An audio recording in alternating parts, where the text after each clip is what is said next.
आज भारताचा 76वा प्रजासत्ताक दिन आहे आणि 26 जानेवारीलाच भारतीय प्रजासत्ताक स्वातंत्र्यानंतर प्रत्यक्षामध्ये आलं। डॉक्टर बाबासाहेब आंबेडकरांची राज्यघटना लागू झाली आणि त्याचसोबत भारतातल्या प्रत्येकाला, मग ते कुठल्याही जातीचे, धर्माचे किंवा वंशाचे किंवा स्त्री पुरुष कोणी असो, प्रत्येकाला व्यक्तिगत स्वरूपाचे अधिकार प्राप्त झाले। ते अधिकार भाषण स्वातंत्र्य, विचार स्वातंत्र्य, आचरण स्वातंत्र्य या सगळ्याशी संबंधित आहेत आणि कुठल्याही प्रकारने कुणालाही कुणासोबत दुजाभाव करता येणार नाही असं देखील त्याच्यामध्ये अधोरेखित करण्यात आलं। जवळजवळ या 75 वर्षामध्ये बरीच बदल झालेले आहेत। पहिल्या 25 वर्षामध्ये लोकशाहीचे अधिकार आणि त्याचं उल्लंघन या संदर्भामध्ये फार मोठं राजकीय आंदोलनं झाली। आणीबाणीचा काळ त्याच्यामध्ये लोटला आणि आणीबाणीच्या नंतर कुठेही सत्तेचा अतिरेक झाला तर जनतेला ते आवडत नाही, ते दिसून आलं।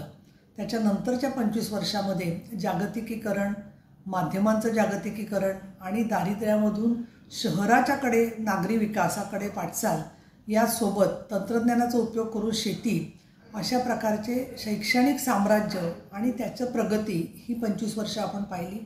आणि गेले 25 वर्षामध्ये आपण शाश्वत विकास उद्दिष्ट, तंत्रज्ञान, पायाभूत सुविधा, लाडली बहीण योजनेच्या सारखीच लाडकी लेक योजना अशा अनेक योजना आपण पाहिल्या आणि विशेषतः 2000 सालानंतर भारताच्या जनगणनेमध्ये, भारताच्या संपूर्ण सेन्ससमध्ये स्त्री केंद्रीय आर्थिक नियोजनाची सुद्धा सुरुवात झाली। पुढच्या काळामध्ये 2047 पर्यंतचे भारताचं विजन काय असेल आणि त्याच्यानुसार भारत कसा असेल याच्याबद्दल पंतप्रधान नरेंद्र मोदी साहेबांनी बरेचसे विचार आणि कृती केलेली आहे। महाराष्ट्रामध्ये मुख्यमंत्री देवेंद्र फडणवीस, उपमुख्यमंत्री एकनाथजी शिंदे आणि उपमुख्यमंत्री अजितदादा पवार यांनी महिलांच्यासाठी ज्या योजना आणल्या त्याच्यामधून अभूतपूर्व जागृती तयार झालेली आहे।